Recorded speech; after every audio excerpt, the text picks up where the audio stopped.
On the PEP Radio Newsroom, these are the stories we are following at this hour. President Donald Trump's fast approaching Liberation Day sent stock markets swinging sharply worldwide on Monday. On Wall Street, the S&P 500 rose 0.6% in another roller coaster day after being down as much as 1.7% during the morning. The reversal helped the index shave its loss for the first 3 months of the year to 4.6%, making it the worst quarter in 2.5 years. The Dow Jones Industrial Average also swerved higher after an initial loss, and it climbed 417 points, or 1%. Slides for Tesla, Nvidia, and other influential big tech stocks, though, sent the NASDAQ Composite down 0.1%. Such neck-twisting turns have become routine for the United States stock market recently because of uncertainty about what Trump will do with tariffs and by how much they will worsen inflation and grind down growth for economies. Wall Street's swings followed a sell-off that spanned the world earlier Monday as worries built about the effects of the tariffs that Trump says will bring manufacturing jobs back to the United States.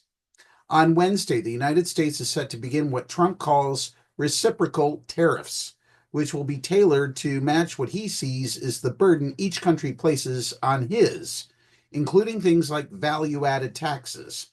Much is still unknown, including exactly what the U.S. government will do on Liberation Day. And now this news from Paris, France.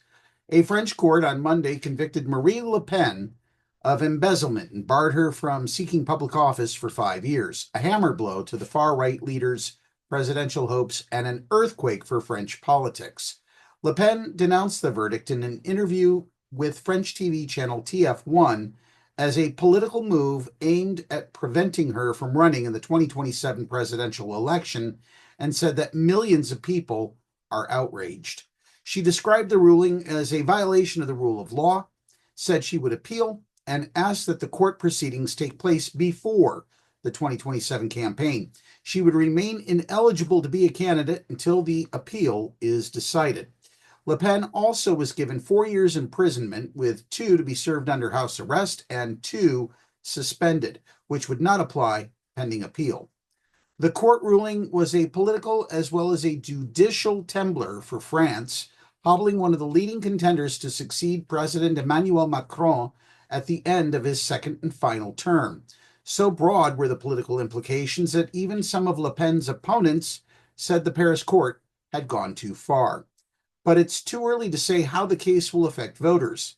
The potential elimination of Le Pen could fire up diehard supporters, just as U.S. President Donald Trump's legal problems motivated some of his. But it could also leave her on the sidelines, deflating what had been her upward trajectory. And finally, the Pennsylvania Equality Project has released a report about housing affordability and sustainability for the LGBTQ plus community in Pennsylvania. According to the report, 186 out of 341 respondents, or approximately 55% of all LGBTQ plus people in Pennsylvania, are currently renting their residence.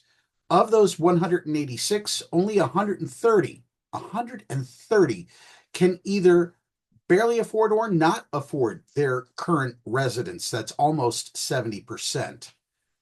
The survey also shows that only 39% of the entire LGBTQ plus population can afford their current residence. The survey had a margin of error of plus or minus 5.3%. Beginning tomorrow, their new Housing Affordability and Sustainability survey for 2025 will open on their website, paequality.com.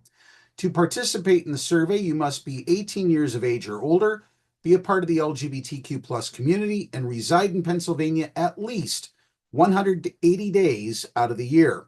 College students who live in campus-affiliated housing here in Pennsylvania and meet the other criteria are also welcome to participate, even if they live the rest of the year out of state. The survey runs through May 31st. That's the news at this hour. Be sure to download the Live 365 app to take PEP Radio with you wherever you go. Now back to more music on PEP Radio.